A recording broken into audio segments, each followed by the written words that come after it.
Basically आपने जो बोल रहे थे कि जब भी हम लोग रिएक्ट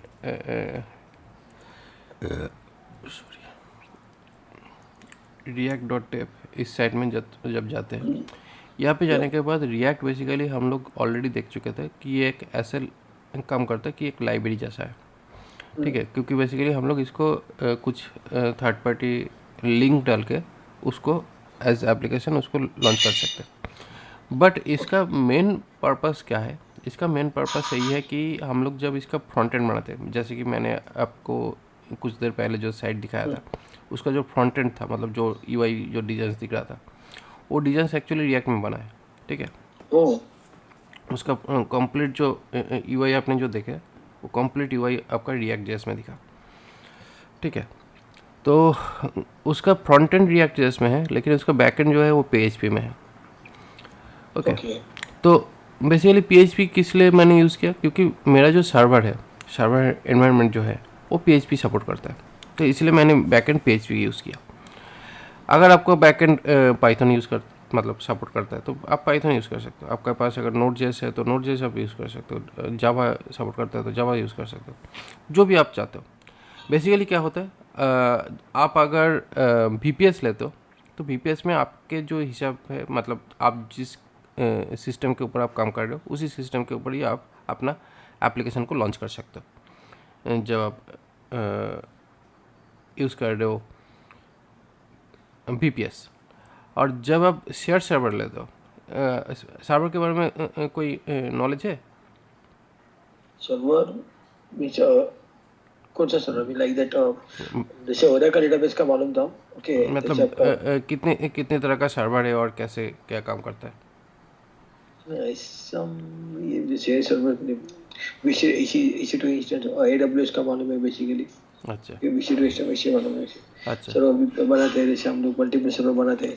अच्छा, देखिए वो EC2 जो सर्वर है ना, वो बेसिकली वीपीएस सर्वर है, ठीक है। यस, वर्चुअल वीपीएस सर्वर है, बट एक्चुअली जिस सर्वर होस्टिंग सब यूज़ कर रहे हो उसका बोलते हैं क्लाउड सर्वर। बेसिकली उसमें क्या है, उसमें अलग अलग टाइप का सर्विसेज आपको पास है, जिसको आप एक प्लेटफॉर्म में मिल रहा है यूज़ करने का, इसलिए उसको बोलते हैं क्लाउड सर्वर, ठीक है। उसके बाद दूसरा एक ऑप्शन जो है वो है basically dedicated server. Dedicated server दो तरीके का हो सकता है।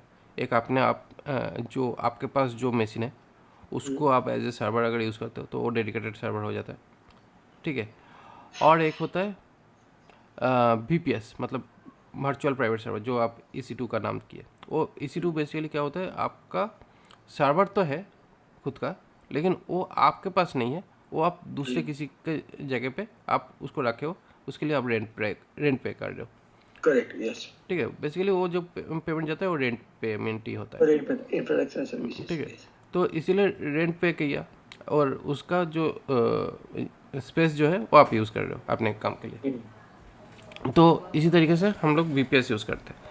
और एक सॉल्यूशन है जो कि शेयर सर्वर है, जो सबसे कॉस्ट इफेक्टिव है और बहुत कम खर्चे में मिलता है, बहुत कम खर्चे में। उसका नाम है शेयर सर्वर।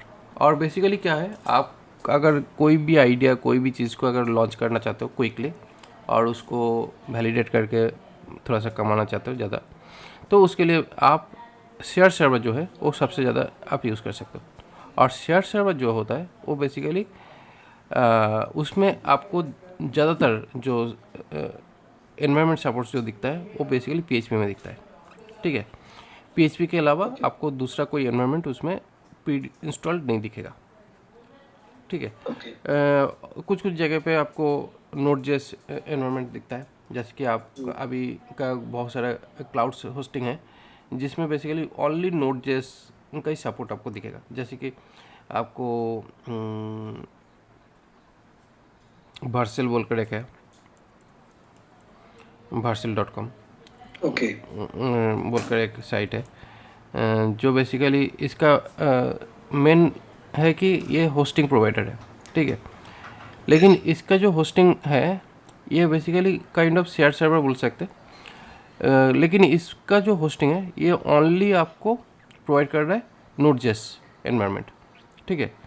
ये आपको जावास्क्रिप्ट या दूसरा कोई एनवायरनमेंट आपको प्रोवाइड नहीं करता है। तो हम्म, उसके बाद आपको जो अमेजोन का जो लैम्डा सर्वर दिखता है यस, वो भी सेम है, उसमें भी आपको नोट जेएस एनवायरनमेंट ही दिखता है। ठीक है, गूगल का फायरबेस वो भी फारवे, सेम है, नोट जेएस एनवायरनमेंट दिखता है। ठीक है, तो वो काइंड ऑफ शेयर सर्वर है जिसमें आपको थोड़ा सा कॉस्टिंग बहुत ज़्यादा कम लगता है, लेकिन आपका जो एप्लीकेशन है उस पर्टिकुलर स्पेसिफिक एनवायरनमेंट के ऊपर बेस करके आप अपना एप्लीकेशन को बिल्ड अगर करोगे तो आपका काम चल जाएगा। तो ओके, ये बेसिकली आपका शेयर सर्वर का थोड़ा सा पार्ट है। लेकिन शेयर सर्वर में अगर आपको थोड़ा सा एक्स्ट्रा एनहांसमेंट चाहिए, एक्स्ट्रा आपको कुछ चीज़ें चाहिए, तब जाके आपको क्या करना है, एक प्रॉपर फ्रेमवर्क यूज़ करना है और उसी के हिसाब से आप उसको काम कर सकते हो। और सबसे बढ़िया फ्रेमवर्क और सबसे बढ़िया जो चीज़ है वो पीएचपी में ही मिलता है, क्योंकि पीएचपी बहुत सालों से ये ओपन सोर्स और शेयर सर्वर के ऊपर काफ़ी ज़्यादा बेस बना के चला। बट इसके अलावा पाइथन का भी सर्वर कहीं पे दिखता है, लेकिन पाइथन ज़्यादातर ऑटोमेशन और टूल्स के लिए यूज़ किया जाता है। ओके, तो अभी रिएक्ट जेएस में आते हैं। तो रिएक्ट जेएस बेसिकली क्या करते हैं, रिएक्ट जेएस में हम लोग जो भी डिज़ाइंस देखते हैं, जो भी हम लोग बेसिकली एक वेबसाइट पेज बनाते हैं, एक वेबसाइट पेज जब बनाते हैं तो वेबसाइट पेज में बहुत सारा अलग अलग टाइप का सेक्शंस रहता है। जैसे कि यहाँ पे ये जो सेक्शन दिख रहा है, ये हेडर वाला सेक्शन दिख रहा है, यहाँ पे लेफ्ट बार दिख रहा है, लेफ्ट नेविगेशन बार, यहाँ पे राइट नेविगेशन बार दिख रहा है, यहाँ पे बीच में कंटेंट्स वाला एरिया दिख रहा है। तो ये बहुत सारा सेक्शंस आपको एक साथ में दिख रहा है। और उसके अलावा भी आपको बीच बीच में ये जो कोडिंग एरिया है, मतलब कोड्स वाला सेक्शन जो दिख रहा है, ये कोड सेक्शन है जो इसमें आपको कोड लिखा हुआ दिखता है। तो यहाँ पे अलग अलग जो भी सेक्शंस है, ये मेनली क्या है, आप चाहो तो एक साथ में डिज़ाइन कर सकते हो। जो मेनली हम लोग जब HTML CSS सीख रहे थे उस टाइम पे हम लोग एक ही पेज के अंदर सारा चीज़ कर रहे थे। लेकिन इससे क्या होता है, इससे हम लोगों का काम जो है वो बहुत ज़्यादा स्लो होता है और बहुत ज़्यादा लेंदी हो जाने से, एक पेज में बहुत सारा कंटेंट एक साथ में रहने से हम लोगों को बहुत ज़्यादा कन्फ्यूज़न हो जाता है कि कौन सी चीज़ को कैसे मतलब मॉडिफाई करें। क्योंकि बेसिकली मेन प्रॉब्लम है कि जब भी हम लोग मॉडिफाई करने की कोशिश करेंगे तब हम लोगों को एक स्पेसिफिक जगह पे मॉडिफिकेशन करने के लिए हम लोगों को हर एक लाइन को बहुत ही गौर से पढ़ना पड़ेगा, तब जाकर हम लोग उसका जो प्रॉब्लम है उसको सॉल्व कर पाएंगे, अदरवाइज हम लोग नहीं कर पाएंगे। जैसे एग्जाम्पल से अभी देखो, यहाँ पे कोई भी जैसे अपनी कोड देखे, function about page app page, और फिर मुझे मॉडिफाई करना है, अबाउट की जगह पे मुझे कॉन्टैक्ट लिखना है एग्जाम्पल, और मे भी मुझे पैराग्राफ का मैसेज चेंज करना है एग्जाम्पल। ओके, तो मैं HTML ओपन करूंगा, you have to search this function, you have to modify that, correct sir? हाँ, HTML पेज में करेंगे, बट बेसिकली क्या होता है, जहाँ पे आपको मान लीजिए कि 2000-3000 लाइन्स है एक साथ में, आपको 2000-3000 लाइन ढूंढने में जितना टाइम लगेगा, उससे आप अगर एक फाइल ढूंढ के उसमें उसके अंदर अगर सेट कर दोगे वो बहुत जल्दी हो जाएगा। यस डेफिनेटली, नया फाइल हो ठीक है, जाएगा, क्योंकि करेक्ट। बेसिकली क्या है, आप लाइन बाई लाइन ढूंढने जाओगे तो उसमें जितना टाइम लगेगा, चाहे आप उसमें कमेंट आउट करके ही रखें, मतलब कमेंट देकर ही रखें कि कौन सी सेक्शन कौन सी जगह पे है, लेकिन तब पर भी आपको काफ़ी टाइम लगेगा ढूंढने में। क्योंकि आपको एक पर्टिकुलर सेक्शन में ढूंढ के काम करने के लिए काफ़ी ज़्यादा टाइम चला जाएगा, जब सारे कंटेंट सारे टेक्स्ट एक जगह पे होगा। तो उसी के लिए मेनली क्या होता था, PHP किस लिए एक्चुअली PHP किस लिए ये इतना ज़्यादा सक्सेसफुल है, क्योंकि PHP में क्या होता था, PHP में हम लोग ये जो कंटेंट जो है, मतलब एक वेबसाइट पेज जो है उसको हम लोग अलग अलग पार्ट में तोड़ सकते थे PHP में, जो दूसरा कोई लैंग्वेज इस तरह का जो ऑप्शन है दिया नहीं था। ओनली PHP जो था वो ये ऑप्शंस को पहले दिया था। तो इसीलिए क्या होता है, अगर वेब डेवलपमेंट का बात आता है तो ये PHP से ही आता है, क्योंकि PHP बना ही था वेब डेवलपमेंट के लिए। एक्चुअली पीएचपी का जो बेस कोड जो है वो बेसिकली सी का है, लेकिन उसको बनाया गया है वेब डेवलपमेंट के लिए ओनली। अभी पीएचपी सिस्टम डेवलपमेंट बहुत सारा काम पे धीरे धीरे करके आ रहा है, लेकिन पीएचपी बना ही था वेब डेवलपमेंट के लिए। तो पीएचपी का मेन पर्पस क्या था, एक स्टेबल वेबसाइट पेज अगर बनता है उसको पार्ट पार्ट करके मल्टीपल फाइल्स में रख दो, और साथ ही साथ उसके अंदर ही आप सर्वर साइड कोड भी लिख दो जो रेंडर होकर एक स्टेबल पेज दे देता है, जो पीएचपी का मेन पर्पस था। लेकिन पीएचपी में एक प्रॉब्लम हो गया था। बेसिकली प्रॉब्लम यही है कि जब भी आप सर्वर साइड से सारा काम निकल रहे हो तो सर्वर में एक साथ में अगर बहुत ज़्यादा ट्रैफिक आ जाता है तो सारा जो प्रेशर है वो सर्वर में आ जाता है। और सर्वर में हम लोग क्या करते हैं, जो रेंटिंग सर्वर होता है उसमें बहुत ज़्यादा मतलब बहुत ज़्यादा उसमें प्रेशर सहने का कैपेसिटी होता नहीं है। तो इसी वजह से क्या होता है, कभी कभी सर्वर क्रैश कर जाता था, बहुत सारा प्रॉब्लम होता था। तो इसी वजह से क्या हुआ, ये जो टेक्नोलॉजी है इसको थोड़ा सा अपग्रेड और माइग्रेट करने की ज़रूरत था, क्योंकि इससे क्या होता है एप्लीकेशन का जो परफॉर्मेंस है ये काफ़ी ज़्यादा स्लो हो गया था। क्योंकि ये प्रॉब्लम फेसबुक में भी फेस किया था, क्योंकि फेसबुक का भी जो बैकग्राउंड में जो प्रोग्रामिंग लैंग्वेज चल रहा है वो पीएचपी चल रहा है। उसके बाद फ्लिपकार्ट जो है वो भी पीएचपी से बना है। तो प्रॉब्लम तो यही है कि वेब डेवलपमेंट में सबसे ज़्यादा हेल्प किया पीएचपी ने, और वही सबसे ज़्यादा प्रॉब्लम क्रिएट कर रहा था डेवलपमेंट। मतलब जब ये कुछ स्टेप आगे बढ़ गया था, जब ट्रैफिक ज़्यादा आ गया, जब सर्वर का रिस्पांस घटने लगा, तभी जाके कोई नया सॉल्यूशंस ढूंढना शुरू किया। तो नया सॉल्यूशंस यहाँ पे वही मिला कि देखिए सर्वर में हम लोगों को आप उसमें सेट कर सकते हो कि सीपीयू कोर कितना होगा, एक core, 1 core, 2 core, 3 core, 4 core, ऐसे आप लेते हो। 1 कोर या 2 कोर का अगर सीपीयू लेते हो तो बेसिकली उसका जो परफॉर्मेंस है वो काफ़ी ज़्यादा स्लो होता है। हाँ, और उसके साथ साथ आपका जो रैम है कितना आप ले रहे हो, 1 GB, 256 GB और 1 GB, 1 GB, नहीं नहीं, आप रैम की बात कर रहा हूँ, रोम की नहीं। नहीं सर, रैम तो बहुत कम है, 256 रैम 1 GB होता है तो फिर भी बहुत ज़्यादा हो जाता है। पहले 256 सॉरी 256 MB होता था, उसके बाद 512 MB होता था, अभी 1 GB 2 GB दे रहा है। 1 GB रैम होता है। ठीक है, तो अभी SSD भी चला गया सर। तो अभी 1 GB रैम दे रहा है। तो 1 GB रैम से भी आपका जो लोकल जो सिस्टम है, आप जो खुद का जो मशीन है जो आप यूज़ कर रहे हो उसका कम से कम आपका 4 GB रैम है, 4 GB रैम है कम से कम। ठीक है, तो बेसिकली अगर आपके पास ऐसा कोई सिस्टम दे दिया जाए जिसमें क्या है आपके सिस्टम ही यूआई को बना दे, तब क्या होगा, सर्वर का लोड थोड़ा सा घट गया ना। सर्वर सिर्फ क्या करेगा, सर्वर सिर्फ इन्फॉर्मेशन देगा, पूरा पेज रेंडर करने का काम नहीं करेगा।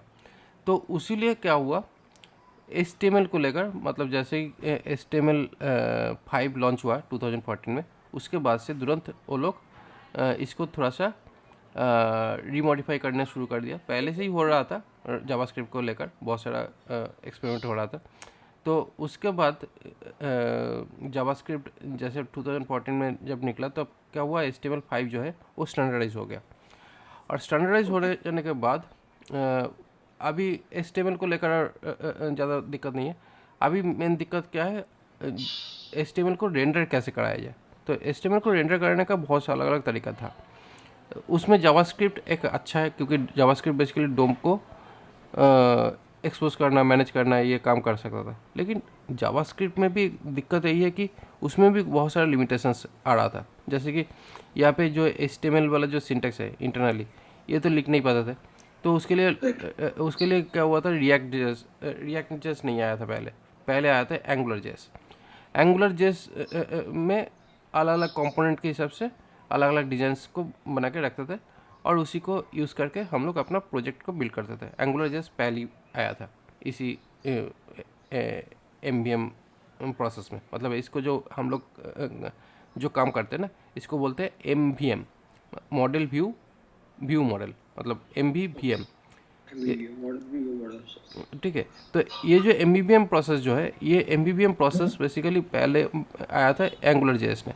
एंगुलर जेएस का बहुत ही ज़्यादा स्ट्रेट फॉरवर्ड चीज़ें है, जहाँ पे आप एचटीएमएल पार्ट को अलग से रखो, सीएसएस को अलग से रखो और जावास्क्रिप्ट को अलग से रखो, और जो भी सारा चीज़ का कनेक्शंस होगा वो जावास्क्रिप्ट थ्रू ही होगा। क्योंकि जावास्क्रिप्ट क्या करेगा, जावास्क्रिप्ट सारा फाइल्स का जो डेटा है उसको जावास्क्रिप्ट के अंदर मतलब पुल कर लेगा और उसके बाद फाइनली वो प्रोड्यूस करेगा जब वो ब्राउज़र में रेंडर होने जाएगा। तो इस तरीके से ये काम कर रहा था। बट उसमें भी दिक्कत क्या था कि एंगुलर जेएस जो है, वो एंगुलर जेएस का साइट अभी भी है angularjs.org।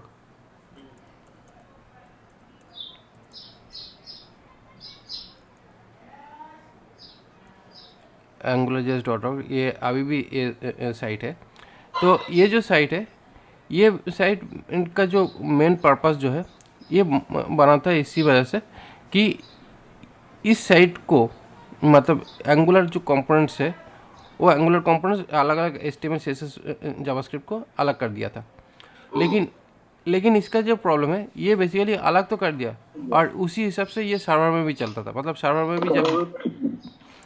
में भी जब दे देते थे तो एक साथ में क्या होता था, वो सिंगल पेज एप्लीकेशन नहीं था, वो मल्टी पेज एप्लीकेशन ही था। लेकिन वो जब चलता था तब ये लोड होता था एक साथ में, एक साथ में लिंक होता था। लेकिन वो रहता था अलग अलग मॉड्यूल पे, वो सिंगल मॉड्यूल पे सारा लिंक नहीं होता था। तो ये एक्चुअली इसका मेन प्रॉब्लम था। तो इसी वजह से क्या हुआ, जैसे ही ये प्रॉब्लम दिखा कि सारा चीज़ एक पेज में या एक फाइल में एक साथ में माइग्रेट नहीं हो रहा है, तो उसी दौरान यहाँ पे बिल्डर टूल्स आया। बहुत सारा बिल्डर टूल्स, जैसे कि मैंने दिखाया था पार्सल जेस, भाइट, इस तरह का बिल्डर टूल्स आया। क्योंकि बिल्डर टूल्स क्या करता था, सारे जावास्क्रिप्ट एचटीएमएल सीएसएस सारे फाइल्स को एक साथ में लेके एक फाइल में के अंदर डाल देता था, जो फाइल मतलब ब्राउज़र से क्लाइंट साइड में भेजने में काफ़ी ज़्यादा आसान हो जाता था चीज़ों को। ठीक है। तो उसी तरीके से ये चीज़ जो प्रोड्यूस है वो बहुत बेहतर से कर रहा था। तो इसीलिए बिल्डर टूल भी आया। अभी 2014 में बेबल जेस जो है, मैंने जो दिखाया था, वो बेबल जेस एक्चुअली जावास्क्रिप्ट के अंदर एचटीएमएल सिंटैक्स लिखने का एक तरीका दिया था। ठीक है। तो जैसे ही वो चीज़ मिला, ये मेन प्रॉब्लम था रिएक्ट का, सॉरी फेसबुक का प्रॉब्लम था कि उसका फ्रंट एंड रेंडर होने में काफ़ी ज़्यादा टाइम लग रहा था। और बहुत सारे लोग मतलब HTML जो सिंटैक्स है उसमें बहुत ज़्यादा कॉम्पिटेबल थे। जावास्क्रिप्ट के अंदर जैसे ही HTML सिंटैक्स डालने का ऑप्शंस मिल गया था, वो तुरंत एक मॉड्यूल तैयार किया जिसका नाम है रिएक्ट। और उस रिएक्ट मॉड्यूल तैयार हो जाने के बाद ही ये लोग सिर्फ एक ही चीज़ के ऊपर ध्यान दिया, कंपोनेंट कैसे बने, मतलब एक डिज़ाइन को अलग अलग करके कैसे रखा जाए और उसको फाइनली बिल्ड करने के टाइम पे उसको क्विकली उसको प्रोड्यूस कर दिया जाए ब्राउज़र में। जिससे क्या हुआ, सर्वर साइड फ्री हो जाता है और साथ ही साथ क्लाइंट साइड भी ऑप्टिमाइज रहे। क्योंकि क्लाइंट साइड में भी क्या कर रहा था, क्योंकि पहले फेसबुक ने बहुत कुछ ट्राई किया था jQuery के साथ, एक बैकबोन जेएस बोलकर एक लाइब्रेरी बनाया था जो यूज़ कर रहा था। बट बेसिकली प्रॉब्लम क्या हो रहा था, जैसे ही क्लाइंट साइड में फेसबुक का स्क्रॉलिंग का पार्ट है, मतलब उसमें बेसिकली स्क्रॉल करने का ही ऑप्शन दिया हुआ रहता था, न्यूज़ फीड। जितना आप स्क्रॉल करोगे उतना ही न्यूज़ फीड भरते रहता है। तो उससे क्या होता है, मेमोरी ब्लॉक्ड हो जाता था, तो उसको क्लियर करना भी चाहिए था। तो वही प्रॉब्लम को ऑप्टिमाइज़ किया था रिएक्ट जेस लॉन्च हो जाने के बाद। तो इसीलिए रिएक्ट जेस काफ़ी मतलब इनोवेटिव है। लेकिन एक चीज़ है कि अगर आप एंगुलर सीखने के बाद रिएक्ट जेस सीखने जाओगे तो आपको बहुत ज़्यादा हार्ड लगेगा, क्योंकि रिएक्ट और एंगुलर काफ़ी ज़्यादा चेंजेस है। अगर आप रिएक्ट के बाद आप एंगुलर सीखने जाओगे तब पर भी शायद आपको उतना ज़्यादा हार्ड नहीं लगेगा, क्योंकि थोड़ा बहुत कॉन्सेप्ट तो पता है। लेकिन रिएक्ट जो है, ये रिएक्ट ज़्यादा आसान नहीं है। बहुत सारे लोग बोलते हैं कि रिएक्ट आसान है, बट रिएक्ट एक्चुअली आसान नहीं है। रिएक्ट काफ़ी कॉम्प्लिकेटेड है ये था। बट हाँ, जितना आप प्रैक्टिस करोगे उतना आसान हो जाएगा। रिएक्ट का सबसे बड़ी चीज़ यही है कि रिएक्ट जब से स्टार्ट हुआ था तब से बहुत ही माइनर चेंजेस के साथ अपना जो मेन जो पर्पस है कंपोनेंट बिल्डिंग का, उसको कांस्टेंट रखा, जो बेसिकली चेंज नहीं हुआ। जिसकी वजह से क्या हुआ, एंगुलर पहले आ जाने के बाद भी आपको अगर web U I, O A B Y, आज के डेट में बेसिकली क्या होता है, ओ ए बी वाई का बहुत मतलब चल रहा है। तो आप अगर ओ ए बी वाई देखते हो बहुत सारा, वो ज़्यादातर ओ ए बी वाई रिएक्ट में ही बनता है ज़्यादातर। ठीक है, क्योंकि रिएक्ट कंपोनेंट जो है वो बेसिकली स्टेबल कंपोनेंट है, उसका ज़्यादा कुछ चेंजेस हुआ नहीं है। लेकिन एंगुलर में काफ़ी बार चेंजेस कर चुका है। कभी ये प्रोसेस ठीक लग रहा है, कभी वो प्रोसेस ठीक लग रहा है, उसके बाद इसका लाइब्रेरी सिस्टम जो है ये बहुत ज़्यादा हेवी है, तो काफ़ी ज़्यादा कॉम्प्लिकेशंस एंगुलर के अंदर रखा हुआ है। और तीसरा जो चीज़ है, व्यू जेस और सेबलेट, ऐसे बहुत सारे ऑप्शंस अभी मार्केट में अवेलेबल है, बट वो लोग भी एक साथ में सब कुछ देने की कोशिश कर रहे हैं, जिसके वजह से कुछ कुछ चीज़ तो बहुत बढ़िया काम कर रहे हैं, बट रिएक्ट जो है वो सिंगुलरिटी के साथ चल रहा है, जस्ट कंपोनेंट और कुछ नहीं। अगर इसके ऊपर अगर कुछ करना है तो आप थर्ड पार्टी कुछ लाइब्रेरी या फ्रेमवर्क प्रोसेस यूज़ कर लो, जिसके अंदर रिएक्ट चल जाएगा। तो इसलिए रिएक्ट का जो पॉपुलरिटीज़ है इसी वजह से बढ़ रहा है, क्योंकि रिएक्ट ज़्यादा कुछ चीज़ को लेकर एक साथ में डालने की कोशिश नहीं कर रहा है। अगर किसी को कोई रिक्वायरमेंट है एक्स्ट्रा, आप रिएक्ट को यूज़ करो। जैसे कि मैंने बैकएंड में अपना PHP लगाया और फ्रंट एंड में रिएक्ट लगा दिया। अभी रिएक्ट सबके लिए एक कॉमन फ्रंट एंड हो चुका है, जिसके वजह से क्या हुआ, रिएक्ट का पॉपुलैरिटी इसीलिए बढ़ रहा है, क्योंकि आपको अगर कंपोनेंट डिजाइन करना है तो उसके लिए आपको रिएक्ट जानना ही पड़ेगा, क्योंकि अदरवाइज रिएक्ट में ऐसा कुछ ज़्यादा चीज़ है नहीं कि आपको रिएक्ट से सारा काम होगा या रिएक्ट आपको बेहतर फैसिलिटी दे रहा है, ऐसा कुछ भी नहीं है।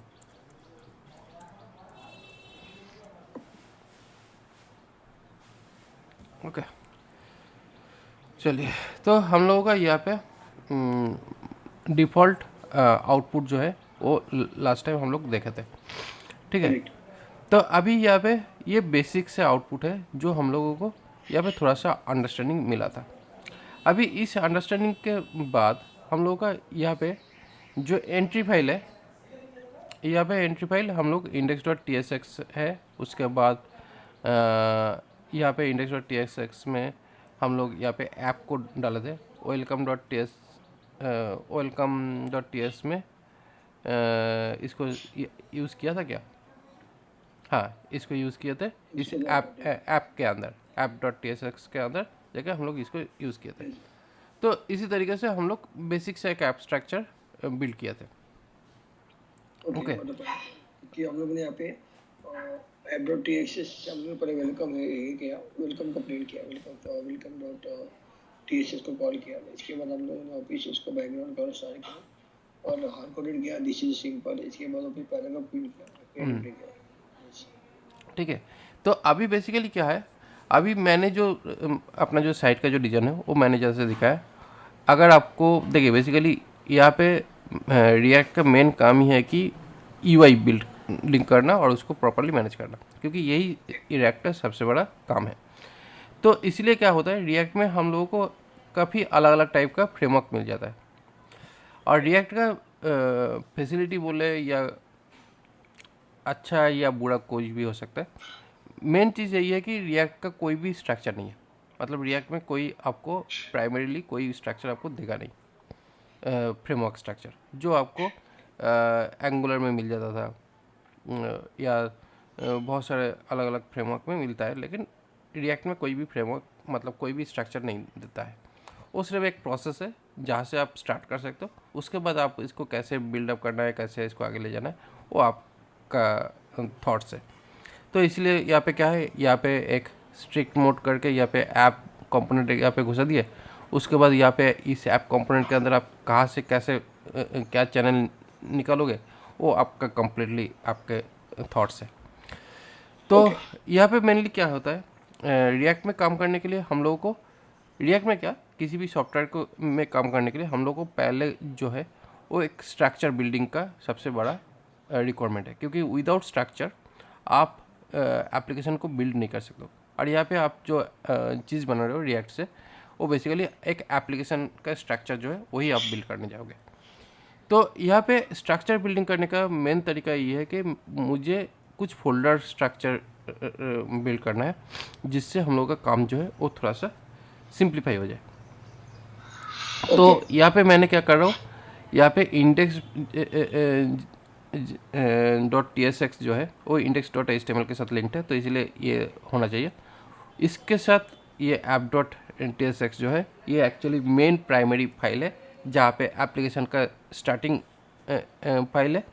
बट यहाँ पे एक्स्ट्रा जो कंपोनेंट है जो कि वेलकम, ये एक्स्ट्रा कंपोनेंट है जिसको मैंने ऐप के अंदर डाल दिया। जिससे क्या हुआ, अभी से मेरा यहाँ पे स्टार्टिंग जो रूट पाथ है, मतलब बेसिकली ये जो सोर्स फोल्डर जो है इसको रूट पाथ बोल सकते हैं या मेन पाथ बोल सकते हैं, जिसको यहाँ से हम लोग स्टार्ट कर रहे हैं।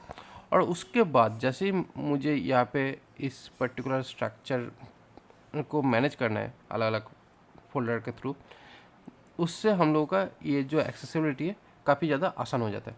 इससे क्या हुआ,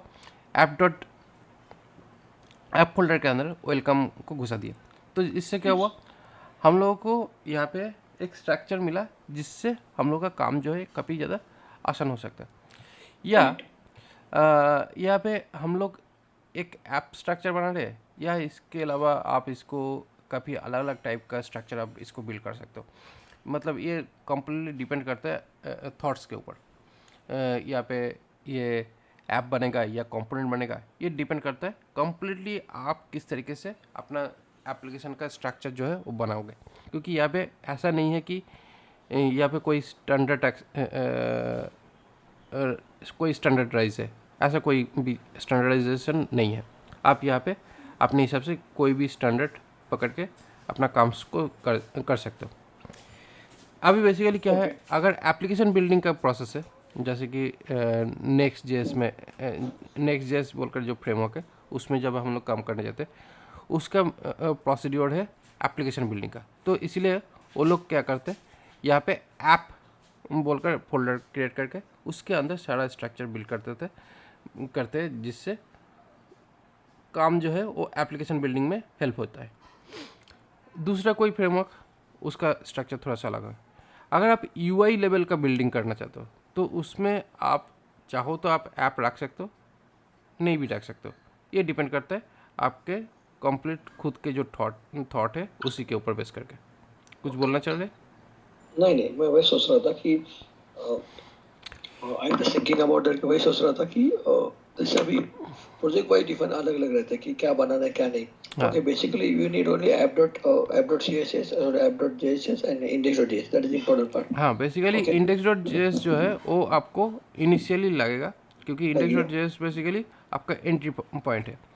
ओके, ठीक है, index.js या index.tsx जो भी है, आपको ये हर एक प्रोजेक्ट फोल्डर में दिखेगा, कहीं पे भी आपको index.html दिखे या ना दिखे, लेकिन index.tsx आपको दिखेगा। ठीक है, यही आपका मेन एंट्री फाइल है, और साथ ही साथ उसका एक हेल्पर फाइल है app.tsx और app.js, आपको उसके साथ दिख जाता है। तो ये दो फाइल जो है, ये दो फाइल आपको कम से कम दिखेगा। app.js और app.tsx है, तो हम लोग टाइप्स यूज करें तो app.tsx जावास्क्रिप्ट की जरूरत नहीं पड़ेगी ना सर? नहीं, एक्चुअली जब हम लोग दोनों क्यों चाहिए एट अ टाइम? एक्चुअली क्या है, हम लोग जब कुछ भी प्रोजेक्ट क्रिएट कर रहे हैं, वो बेसिकली रन होता है या बिल्ड होता है जावास्क्रिप्ट में। ठीक है, और TSX या TS हम लोग इसलिए यूज़ करते हैं उसमें डेटा टाइप को प्रॉपर्ली मेंशन किया जाए, जिससे क्या होगा, हम लोगों का जो प्रोजेक्ट का जो क्वालिटी है वो ठीक रहे, क्योंकि बेसिकली प्रोजेक्ट का क्वालिटी मतलब कहाँ पे कौन सा डेटा टाइप इनपुट होने वाला है, कौन सा डेटा टाइप चाहिए, उसका प्रॉपर आइडिया होना, उसका प्रॉपरली आपको आउटपुट पढ़ने के लिए आपको जो हेल्पिंग की ज़रूरत है वो बेसिकली टाइपस्क्रिप्ट से आपको मिलता है। ठीक है, ओके, वो आपने बताया। Yes yes. Basically without data types आपको प्रॉपरली समझ नहीं आएगा कि यहाँ पे क्या चीज़ डालने वाला हो, क्या चीज़ आप डालोगे। तो काफ़ी कन्फ्यूजन हो जाता है जब जावास्क्रिप्ट में काम करते हैं, बड़ा प्रोजेक्ट हो जाता है ओके। तो इसीलिए टाइपस्क्रिप्ट की ज़रूरत पड़ता है। अदरवाइज आप अगर जावास्क्रिप्ट में बनाना चाहते हो तो बना सकते हो, कोई प्रॉब्लम नहीं है, जावास्क्रिप्ट में कम्प्लीटली चीज़ बन जाएगा। बट लेकिन वही। लेकिन क्या होगा, जैसे ही आपको कोई भी कंपोनेंट्स या कोई भी चीज़ के ऊपर आप जब भी काम करने जाओगे तो उस टाइम पे आपको दिक्कत आ जाएगा कि ये जो कंपोनेंट है, ये कंपोनेंट या इसका जो डेटा है, ये डेटा टाइप क्या है। अगर उसमें प्रॉपरली मेंशन नहीं है टाइप क्या है तो प्रॉब्लम होता है। ठीक है, ओके जी। तो इसीलिए हम लोगों को डेटा टाइप्स मेंशन होने से काम थोड़ा सा आसान होता है। हाँ, इसमें एक दिक्कत भी होता है, क्योंकि अगर हम लोग टाइपस्क्रिप्ट से काम करते हैं ना, टाइपस्क्रिप्ट को जब टेस्टिंग करने जाते हैं, अगर प्रॉपरली टेस्टिंग होता है तो उस टाइम पे टाइपस्क्रिप्ट में डेटा टाइप्स की वजह से बहुत सारी जगह पे प्रॉब्लम दिखाता है। क्योंकि हम लोग बहुत सारी जगह पे क्या करते हैं, कभी कभी स्केप करने के लिए, कभी कभी इन चीज़ों को थोड़ा सा लूज करने के लिए हम लोग एनी कर देते हैं। एनी मतलब कोई भी डेटा टाइप्स चलेगा। कोई भी डेटा टाइप, यस आपने बताया ठीक है, था। तो कोई भी डेटा टाइप्स अगर उस तरह का अगर हम लोग डाल देते हैं तो वो क्या होता है, जब कोड वेरिफिकेशंस के लिए वो चेक करता है तब वो उसको प्रॉब्लम बनता है एनी को, क्योंकि एनी का कोई सेंस नहीं बनता है। करेक्ट। ठीक है, लेकिन क्या करते हैं हम लोग अपना प्रोडक्टिविटी को फास्ट करने के लिए, बेहतर जल्दी करने के लिए हम लोग एनी डाल देते हैं। मैंने भी अपना जो प्रोजेक्ट मैंने दिखाया ना, उसमें भी हाँ। बहुत सारा एनी डाला हुआ है, जिसके जिसके वजह से क्या हुआ, जैसे ही मैंने उसको कोड टेस्टिंग में डाला, उस एनी वाला पार्ट के लिए वो प्रॉब्लम दिखा रहा था। ठीक है, तो मैंने क्या किया, मैंने बोला कि अभी एनी को चेक करना बंद करो, अभी मुझे छोड़ो, वो मुझे बाद में दिखेगा। तो इसीलिए मैंने एक दो लाइन मैंने कमेंट आउट करके उसको पास करा लिया टेस्टिंग में। ओके। लेकिन क्या है, वो टेस्टिंग में तो मैंने हाइड कर दिया, लेकिन एक्चुअली क्या है, अगर उस तरीके से छोड़ देंगे ना, अभी प्रॉब्लम नहीं है लेकिन आगे चल के प्रॉब्लम हो जाएगा। Correct, definitely. ठीक है, तो इसीलिए क्या है, उसको आगे जाके सही कर देना चाहिए। लेकिन जब तक अ, अ, अ, मतलब प्रोडक्टिविटी का सवाल है, तब उसको थोड़ा सा बूस्टअप करने के लिए हम लोग उसको मतलब मेरा सर तो काम जो है वो कर रहा है ना प्रॉपरली, तो इसलिए सर मैं क्या उसको। बोलता हूँ, हम लोग जैसे अभी अभी नेक्स्ट क्लास में हम लोग कोई एक ऐप बना, एक सिंपल बनाएंगे क्या वेबसाइट। हाँ, तो अभी इससे क्या अभी अभी, अभी हाँ। बनाएंगे, अभी बनाएंगे। तो इससे मुझे भी कॉन्फिडेंस है कि मैं प्रैक्टिस करते रहूंगा पैरेलल, तो और थोड़ा कॉन्फिडेंस बढ़ जाए। तो अभी बेसिकली जब भी हम लोग स्टार्ट करते हैं तब क्या होता है, हम लोग को थोड़ा सा यूआई की ज़रूरत पड़ता है, क्योंकि यस। विदाउट यूआई हम लोग फ्रॉम स्क्रैच अगर डेवलपमेंट करने जाएंगे तो प्रॉब्लम होता है। तो यूआई लाइब्रेरी के लिए हम लोगों को HTML CSS का फ्रेमवर्क की ज़रूरत पड़ता है। तो HTML CSS के फ्रेमवर्क में सबसे आसान फ्रेमवर्क, सबसे पॉपुलर फ्रेमवर्क बूटस्ट्रैप। बूटस्ट्रैप है। तो यस। जस्ट हम लोग को करना क्या है, अभी बूटस्ट्रैप को यूज़ करना है। तो ओके। बूटस्ट्रैप को यूज़ करने के लिए बूटस्ट्रैप में हम लोग यहाँ पे जो लिंक्स है, ये लिंक्स डायरेक्टली डाल सकते हैं HTML के हेडर फुटर के अंदर। ठीक है, यस क्योंकि ये HTML पेज है और HTML पेज हम लोगों के यहाँ पे भी मिल रहा है, तो इसका हेडर यस। में यहाँ पे हम लोग डाल देंगे तो ये हो जाएगा काम। लेकिन ओके। हम लोग पार्सल यूज़ कर रहे हैं बिल्डर टूल, तो बिल्डर टूल जैसे ही यूज़ कर रहे हैं तो हम लोग इसको इंटरनली यूज़ करें, क्योंकि सारा चीज़ जो है वो माइग्रेट कर देते हैं बिल्डर टूल के थ्रू। एक मिनट, आप पार्सल यूज करें इसलिए आप मुझे वो सेंटेंस नहीं समझा मुझे। अभी पार्सल जैसे हम लोग यहाँ पे यूज़ कर रहे हैं ना, हाँ। पार्सल का यस बिल्डर, करेंगे, पार्सल यूज कर, पार्सल का यूज करेंगे, पार्सल। मतलब यहाँ पे जो बिल्डर टूल यूज़ कर रहे हैं वो पार्सल यूज़ कर रहे हैं। पार्सल का, यस यस। अगर आप वाइट यूज़ करते हो तो आप वाइट वाला ऑप्शन दिखेगा। ओके अगर ओके आप ओके। वेब पैक देखते हो तो वेब पैक ऑप्शन आप देखते हो, देखोगे। बेसिकली क्या है, इससे आपका जो प्रोडक्ट बिल्डिंग का जो प्रोसेस है ये काफ़ी ज़्यादा आसान हो जाता है, क्योंकि यहाँ पे ओके। प्रोसेस दिया है, एक कॉमन प्रोसेस है। जस्ट कॉमन प्रोसेस क्या है, आप जस्ट यहाँ पे जाओ, यहाँ पे आपको सारा रिसोर्सेज मिल जाता है, उसको आप डाउनलोड करो, या एक लाइन ये डाउन यूज़ करो कोई भी नोड जेएस एनवायरनमेंट प्रोजेक्ट के साथ, हो सकता है, क्योंकि यहाँ पे ज़्यादा कुछ मतलब प्रॉब्लमेटिक नहीं है।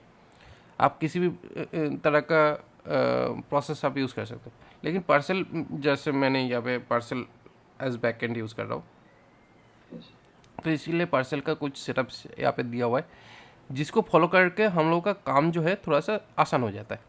ओके, मीन्स आप लोग ऐसे बोल रहे हैं कि पार्सल जैसे बूटस्ट्रैप मुझे यूज करना है, तो दैट इज वन थिंग, हमको डायरेक्टली बूटस्ट्रैप कर एचटीएमएल टैग के अंदर, एचटीएमएल के हेडर के अंदर हम लोग बूटस्ट्रैप लिख भी सकते हैं। पॉइंट नंबर 1, हम लोग पार्सल यूज करें, that's why you tried out the npm i, और जो बूटस्ट्रैप का कमांड नीचे npm i -fi से हो बूटस्ट्रैप @proper.score यूज करना पड़ेगा फिर, करेक्ट सर?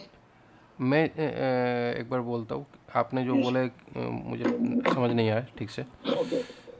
एक्चुअली क्या है, हम लोग यहाँ पे जो अल्टीमेट जो आउटपुट आ रहा है ना, एक फाइल, दो फाइल में आ रहा है, एक जेएस फाइल में, एक सीएसएस फाइल में, ठीक है। तो ये दो फाइल में अगर मुझे आउटपुट चाहिए ओनली, ठीक है, तब क्या करना होगा, तब मुझे नोड मॉड्यूल के अंदर से बिल्डर टूल के हेल्प से सारा रिसोर्सेज को एक साथ में कंप्रेस कर देना है, ठीक है। ये होगा जब हम लोग बिल्डर टूल से यूज़ करते हैं, और ये मॉडर्न वे है, ठीक है। और ट्रेडिशनल वे में क्या हो सकता है कि आप इसको अलग अलग डाउनलोड करके भी कर सकते हो, मतलब यहाँ पे डाउनलोड करके आप पब्लिक फोल्डर में या डिस्ट फोल्डर में डाल के उसके बाद आप लिंक करके कर सकते हो, जैसे कि यहाँ पे थर्ड पार्टी सर्वर के लिंक को यूज़ करके भी कर सकते हो। बट इसमें क्या होता है प्रॉब्लम, मान लीजिए कि आपके पास इंटरनेट कनेक्शन नहीं है, तब ये फाइल तो लोड नहीं होने वाला है। करेक्ट। तब क्या होगा, आपका प्रोजेक्ट जो यूआई जो दिखना चाहिए था वो दिख नहीं रहा है ओ, प्रॉपरली। परफेक्ट। तो बेसिकली इससे क्या होता है, आपको हमेशा आपको इंटरनेट के साथ कनेक्टेड रहना पड़ेगा। लेकिन जैसे ही आपने इसको बिल्डर टूल के साथ आपने कनेक्ट कर लिया, तो ये सारा रिसोर्सेस आपके प्रोजेक्ट फोल्डर के अंदर ही है, मतलब प्रोजेक्ट फाइल के अंदर ही है। करेक्ट। और कंपाइल जो अब हो रहा है वो एक साथ में सारा कंपाइल हो जा रहा है। ओके, समझ गया। तो इसीलिए क्या है, कॉम्प्लेक्सिटी भी घटता है, और आपका जो यूआई का जो परफॉर्मेंस है ये भी काफ़ी ज़्यादा बूस्ट हो जाता है। इसीलिए मैंने थोड़ा थोड़ा चीज़ को मैं लोकली ले लेता हूँ, लेकिन सारा चीज़ लोकली नहीं ले सकते। जैसे कि कुछ फॉन्ट्स होता है जो लोकली नहीं पूरा प्रॉपरली ले सकते थे, मतलब चाहे तो सब कुछ लोकली डाल सकते हैं, लेकिन कुछ कुछ चीज़ लोकली डालते भी नहीं है। देखिए, वो तो जितना आप काम करोगे उतना आपको नॉलेज होगा धीरे धीरे। करेक्ट, ठीक है। होता है। तो अभी बेसिकली मुझे यहाँ पे बूटस्ट्रैप का सपोर्ट चाहिए। तो यहाँ पे बूटस्ट्रैप के सपोर्ट के लिए यहाँ पे दो चीज़ चाहिए, एक बूटस्ट्रैप और एक पॉपर जेएस स्लैश कोड, ठीक है। Okay. तो ये पॉपर जेएस क्या है, पॉपर जेएस बेसिकली हम लोगों के पास यहाँ पे देखिएगा कि कुछ पॉपअप है, मतलब जब से ही हम लोग यहाँ पे एक पॉपअप दिख रहा है ना, तो ये पॉपअप जो है या यहाँ पे जो ड्रॉप डाउन है, ये drop down basically Popper JS के थ्रू ही ये मैनेज हो रहा है। तो इसीलिए ये पॉपर जेएस को यूज़ करना पड़ेगा, अदरवाइज़ हम लोग का जो बूटस्ट्रैप जो लाइब्रेरी है यहाँ पे कुछ प्रॉब्लम आता है। मतलब सारा कंपोनेंट्स काम कर जाएगा, लेकिन जैसे ही आपको ये पॉपअप वाला ऑप्शन जब भी दिखता है तभी ये काम नहीं करेगा। उसके लिए ये डिपेंडेंसी की ज़रूरत है।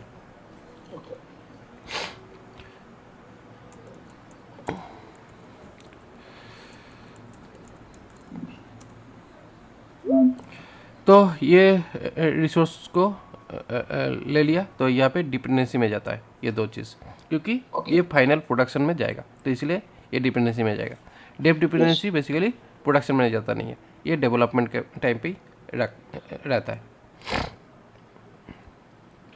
उसके बाद फिर से हम लोग अपना प्रोजेक्ट जो है स्टार्ट कर देते हैं। तो जैसे ही हम लोग यहाँ पे स्टार्ट कर देंगे, इसके बाद रिफ्रेश करते हैं, देखिए यहाँ पे कुछ चेंज हुआ नहीं हुआ, नहीं हुआ सर, क्योंकि हम लोग जो डाले थे वो तो इंस्टॉल किए नोड मॉड्यूल के अंदर, लेकिन हम लोग अपने सीएसएस के अंदर तो उसको लाया नहीं है।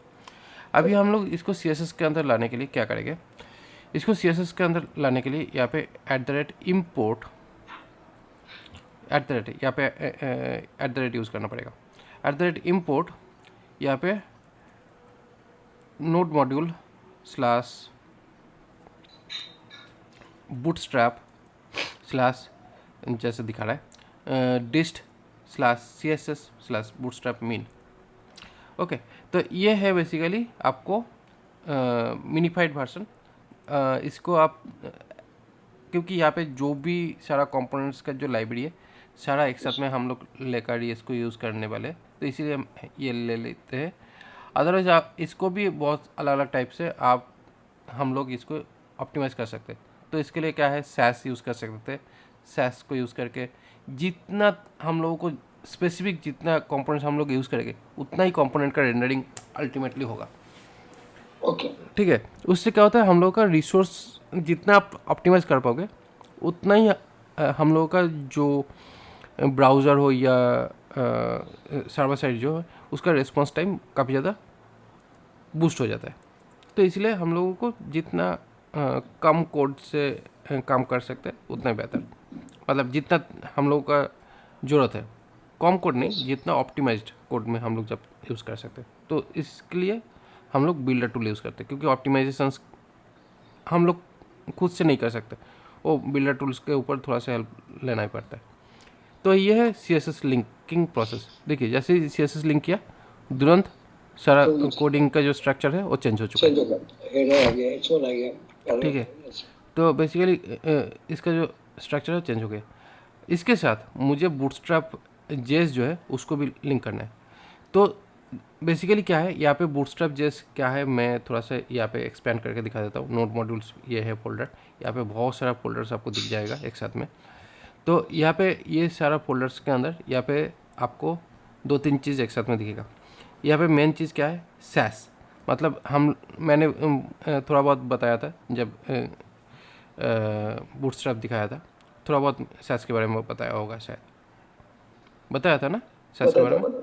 थोड़ा बहुत बता। तो सैस बेसिकली क्या है, एक hybrid C S S option है जहाँ पे हम लोग एक ही चीज़ को काफ़ी मल्टीपल टाइम्स को यूज़ कर सकते हैं और इसको थोड़ा सा प्रोग्रामेटिकल वे में सी एस एस लिखने का तरीका है जो सैस के थ्रू बूटस्ट्रैप ने यूज़ किया। उसके बाद यहाँ पे जेएस लाइब्रेरी है। जेएस में बेसिकली हम लोग जावास्क्रिप्ट लाइब्रेरी है और जावास्क्रिप्ट लाइब्रेरी में अलग अलग कंपोनेंट के लिए अलग अलग जावास्क्रिप्ट फाइल्स लिखा हुआ है। तो अलग अलग जावास्क्रिप्ट फाइल है जो सारा मिला के UMD और ESM इस फाइल के अंदर दिया हुआ है लिंक्ड। इसके जितने भी है वो सारा मिला के बूटस्ट्रैप SCSS में दिया हुआ है। अभी ये सारा चीज़ कंपाइल्ड होके एक साथ में सारा चीज़ कंपाइल्ड होके ये जो डिस्ट फोल्डर है इसके अंदर आ गया है सारा कंपाइल्ड होकर। यहाँ पे सारा कंपाइल्ड होकर यहाँ पे एक सिंगल फाइल में पूरा चीज़ बना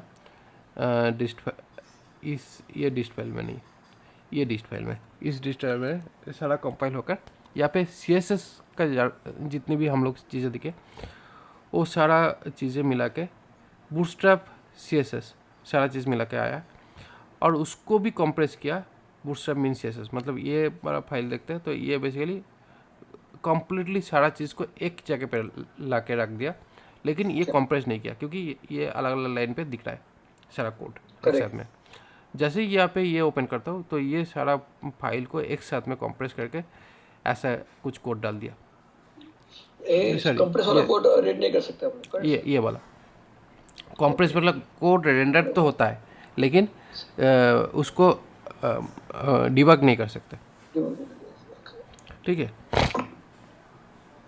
क्योंकि इसको तो प्रोडक्शन में डालने के लिए ये बनाया गया है, कंप्रेस किया गया है, तो ये प्रोडक्शन में जाते हैं। लेकिन इसका जो भी है ये सारा जो भी रिसोर्सेस जो भी था ये सारा एक साथ में मिला के यहाँ पे डाल दिया गया, जिससे फाइल का साइज़ जो है ये काफ़ी छोटा हो गया और ऑप्टिमाइज हो गया।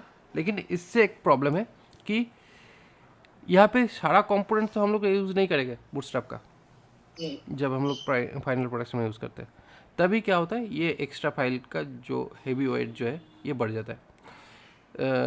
इसको ऑप्टिमाइज़ करने का तरीका जब हम लोग सैस यूज़ करेंगे तभी ये घटता है।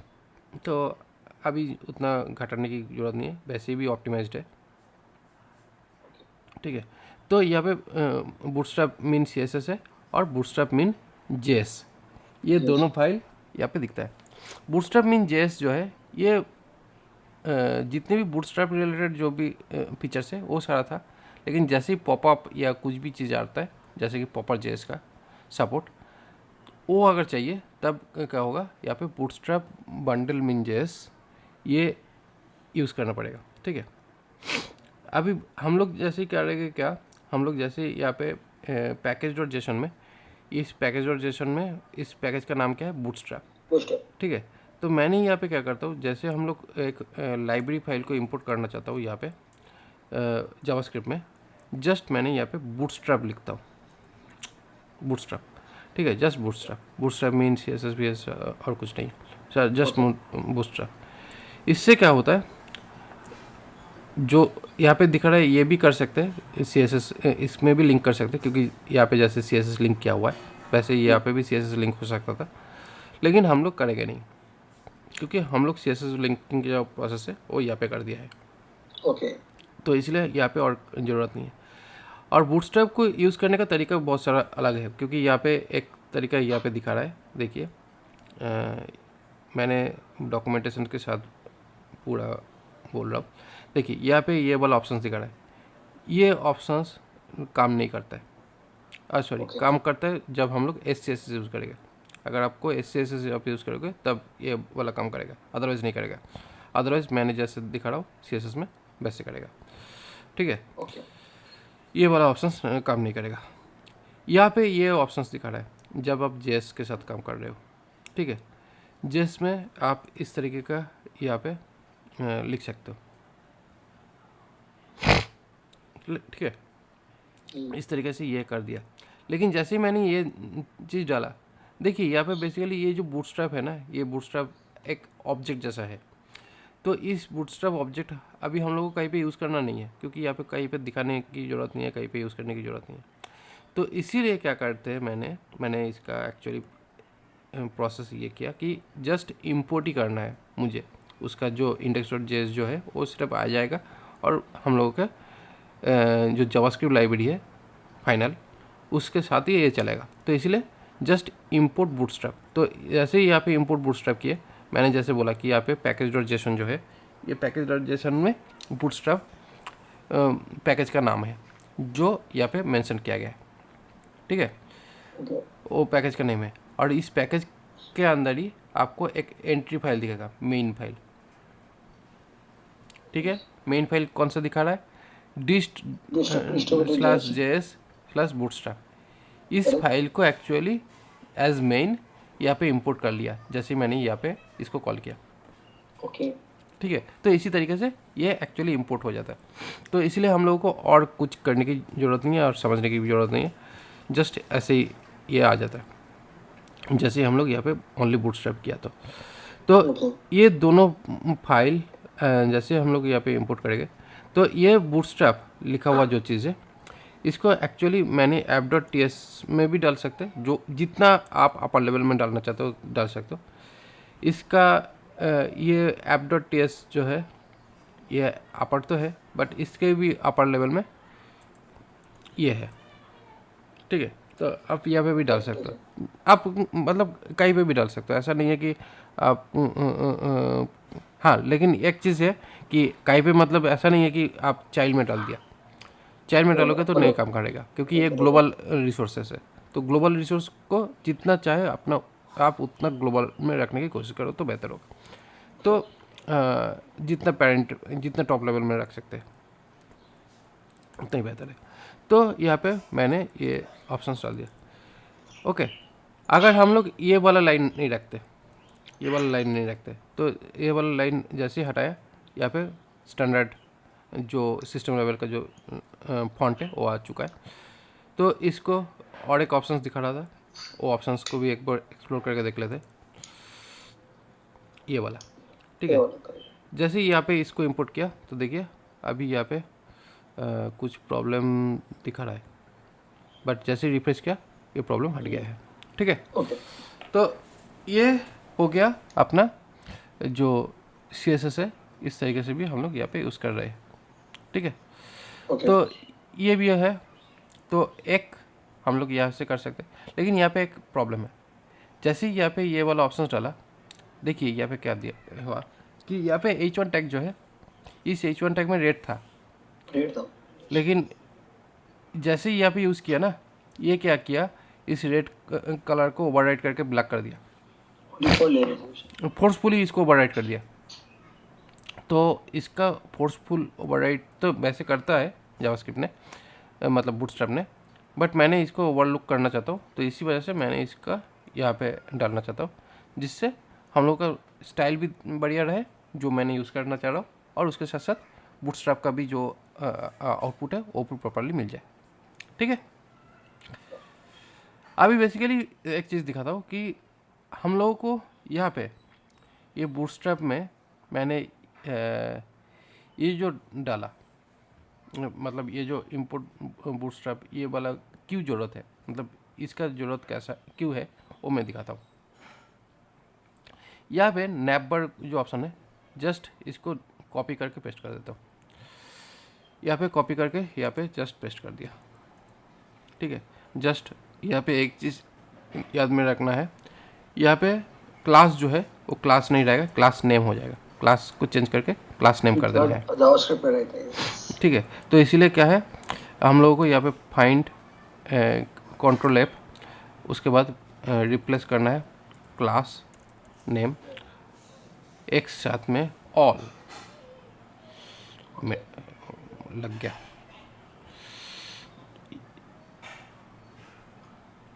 नहीं, ठीक है, हो गया। ठीक है। इसके अलावा भी एक प्रॉब्लम है इस जगह पे, इस लाइन पे शायद, अच्छा इस लाइन पे नहीं, HR लाइन पे। HR लाइन बेसिकली HTML में सेल्फ क्लोजिंग होता है, लेकिन यहाँ पे एक सेल्फ क्लोजिंग के लिए ये वाला सिंटेक्स डालना पड़ता है, फ्रंट स्लैश। ये बेसिकली सेल्फ क्लोजिंग सिंटेक्स है। इस तरह का प्रॉब्लम आपको दिखेगा जब आपने रिएक्ट में काम करोगे। यहाँ पे एक दिखता है, उसके बाद आपको यहाँ पे भी दिखता है। इनपुट में भी कभी कभी क्या होता है, नॉर्मल HTML में इस तरीके से चला जाता है, लेकिन जैसे हम लोग रिएक्ट में यूज़ करेंगे तब ये प्रॉब्लम दिखता है। उसके बाद लिंक वाला टैग है, उसमें भी वैसे ही सेम चीज़ है। तो थोड़ा सा ये HR टैग है, उसके बाद BR टैग है, इमेज टैग है, तो कुछ कुछ टैग है जहाँ पे एंडिंग टैग होता नहीं है, उसके लिए सेल्फ क्लोजिंग टैग यूज़ करना पड़ेगा, वो है बेसिकली फ्रंट स्लैश। ठीक है, जैसे ही मैंने यहाँ पे ये यूज़ किया, देखिए यहाँ पे मेनू बार आ चुका है, मतलब नेविगेशन बार आ चुका है। तो अभी यहाँ पे नेविगेशन बार का जो ड्रॉप डाउन है, इसमें क्लिक करते ही ये ड्रॉप डाउन दिख रहा है। ठीक है, लेकिन ये ड्रॉप डाउन तब नहीं दिखता अगर मैं यहाँ पे ये वाला लाइन को अगर अटैच नहीं करते।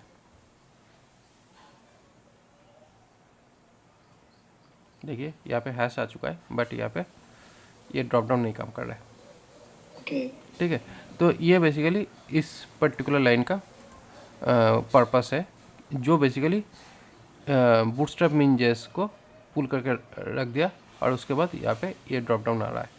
और साथ ही साथ यहाँ पे जो मैंने जो प्रॉपर JS जो है वो भी चाहिए, क्योंकि ये पॉपअप का काम कर रहा है, तो इसलिए प्रॉपर डिपेंडेंसी अगर नहीं होता है तो तब पर भी प्रॉब्लम बोलता है कि एक प्रॉब्लम है, प्रॉपर JS चाहिए। ठीक है, तो अभी यहाँ पे क्या हुआ, हम लोगों का एक कंपोनेंट्स बन गया। ठीक है, जो कि हेडर वाला। तो अभी कम क्या है, जस्ट यहाँ पे एक फोल्डर क्रिएट करते हैं, नाम देते हैं कंपोनेंट्स, COMPONENTS कंपोनेंट्स। बहुत सारा कंपोनेंट्स यहाँ पे अभी बनने वाला है। तो यहाँ पे कंपोनेंट्स जो पार्ट है, जस्ट यहाँ पे स्नैप वाला पार्ट को कट किया यहाँ से, और यहाँ पे नाम दिया NAV नैब बार TSX। स्मॉल में भी लिख सकते हैं, कोई दिक्कत नहीं है। एक्सपोर्ट डिफ़ॉल्ट फंक्शन नैब बार ओनली। ठीक है, उसके बाद रिटर्न करके ये ओवल ब्रैकेट देने के बाद फिर जो काट किया था उसको पेस्ट कर दिया यहाँ पे। Okay very simple. यस यहाँ पे ये कर देने के बाद आपको करना क्या है, जस्ट सिंपल चीज़, यहाँ पे नैप इंपोर्ट करना पड़ेगा अभी। इंपोर्ट तो ऑटोमेटिकली हो जाएगा, जस्ट यही कर देना है। यस इंपोर्ट नहीं ओके अपने यहाँ पे आ गया था ऊपर ऊपर भी आ गया सर। हाँ, वो तो ऑटोमेटिकली हो जाएगा। यस ओके तो जैसे ही यहाँ पे ये चीज़ डाला, ऑटोमेटिकली यहाँ पे इंपोर्ट होकर आपको ये नैप बार आपके प्रोजेक्ट के अंदर आ चुका है। अभी क्या है, आपको जस्ट यहाँ पे कलर चेंज करना है या कुछ आपको यहाँ पे सेटअप करना है, कुछ भी। तो क्या करना है, जस्ट यहाँ पे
हेलो, हेलो पावर कट हो गया है। यस यस समझ में आया मुझे यस मुझे लगा मेरा हो गया तो मैंने चेक किया मेरा सही था। हाँ, मेरा यहाँ पे पावर कट हो गया है, मैं मोबाइल नेटवर्क से कनेक्ट कर दिया। ओके ठीक है, तो यहाँ पे मेनली जैसे ही यहाँ पे मेरा स्क्रीन दिख रहा है ना। यस दिख रहा है क्या चाहिए उसके लिए। तो यहाँ पे जैसे ही यहाँ पे नेविगेशन ऑप्शन जो है यहाँ पे आ चुका है, उसके बाद यहाँ पे आपको ये वाला ऑप्शन दिख रहा है। ठीक है, मतलब यहाँ पे आपको मेन आउटपुट दिख रहा है। तो जैसे हम लोगों को अभी चाहते हैं कि यहाँ पे थोड़ा सा मॉडिफिकेशन करना, जस्ट यहाँ पे कंटेनर फ्लूइड जो है ये 100% वाइड में रहता है, इसको सेंट्रलाइज करना चाहते हैं। जस्ट मैंने कंटेनर कर दिया, तो यहाँ पे ये दोनों साइड से थोड़ा सा स्पेस डाल दिया। ठीक है, सेंटर करेक्ट सेंटर कर दिया।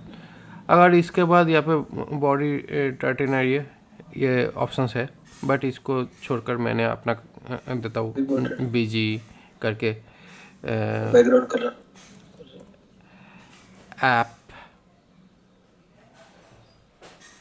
बीजी ऐप जस्ट ऐसे डाल दिया। ठीक है, तो बीजी ऐप अभी क्या है, यहाँ पे हम लोग ऐप डॉट में यहाँ पे भी डाल सकते हैं, या हम लोगों को यहाँ पे कंपोनेंट स्पेसिफिक डिज़ाइन भी डाल सकते हैं। तो कंपोनेंट स्पेसिफिक अगर डिज़ाइन डालते हैं तो यहाँ पे nav bar dot C S S ऐसे डालेंगे। तो यहाँ पे क्या है, BG sorry dot dot BG BG app करके यहाँ पे just background colour sorry background colour यहाँ पे ब्राउन डाल दिया। ओके ओके, जैसे ही यहाँ पे ब्राउन डलेंगे तो इसके साथ कलर वाइट अगर डालते हैं तो बेहतर होता है, लेकिन शायद वाइट काम नहीं करेगा। तो ये तो मैंने डाल दिया। इसको डालने के बाद अभी इसको यहाँ पे इंपोर्ट करना पड़ेगा। सिंपल चीज़ है, जस्ट यहाँ पे इंपोर्ट करना पड़ेगा। I am import okay just अभी यहाँ पे नैब बार सी एस एस सॉरी ये डाल दिया। ओके नैब बार सी एस एस बी ए। अभी अभी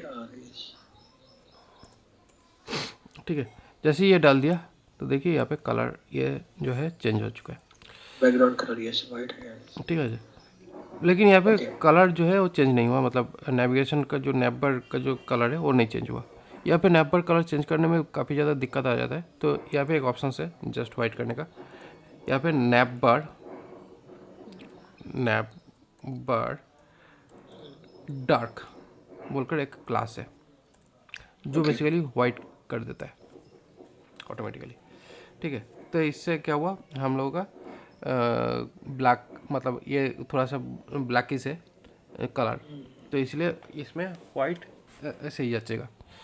अगर हम लोगों का यहाँ पे आप इसको ऐसे ना रख के अगर आप इसको येलो डाल देते तो सॉरी, ये क्या हुआ, ये तो ठीक था, मतलब नैप बार में यहाँ पे येलो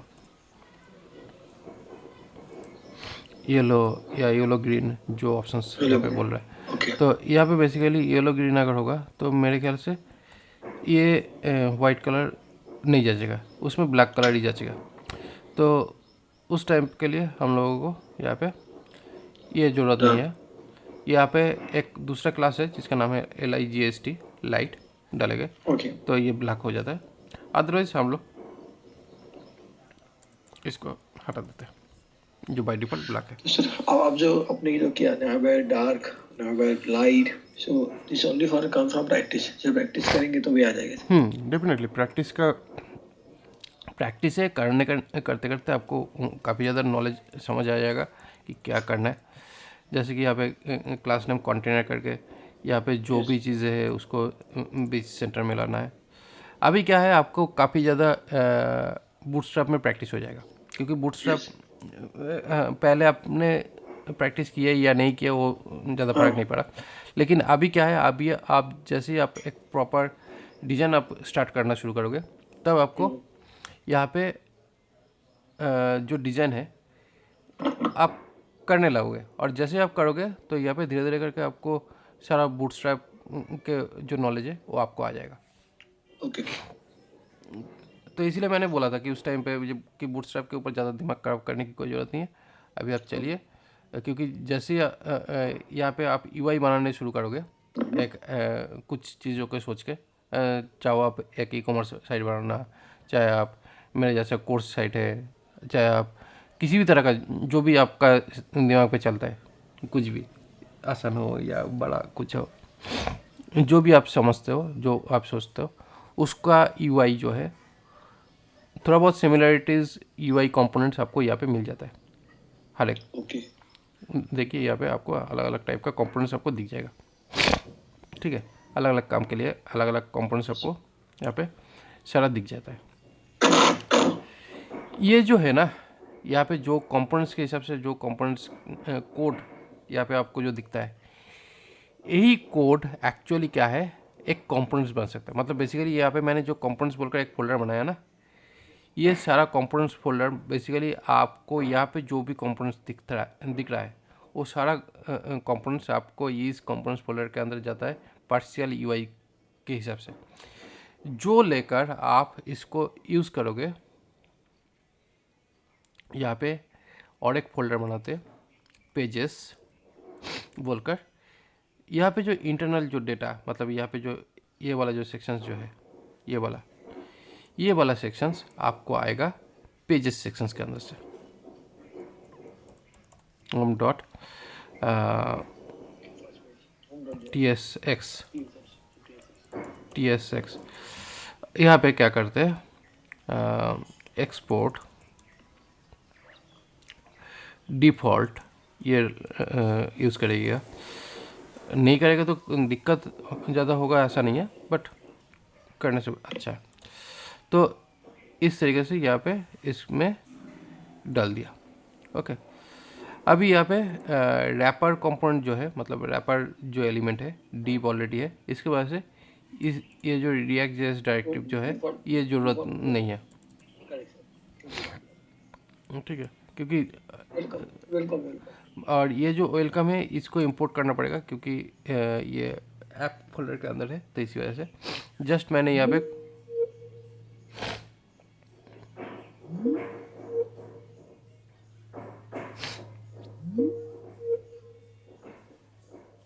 हेलो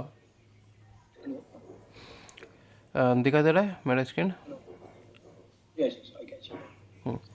तो यहाँ पे जैसे ही यहाँ पे ये जो ऑप्शन है ये आ जाता है, तो अभी देखिएगा कि हम लोग को HTML में HTML आउटपुट में ये रिफ्रेश करने के बाद ये शायद चला जाएगा।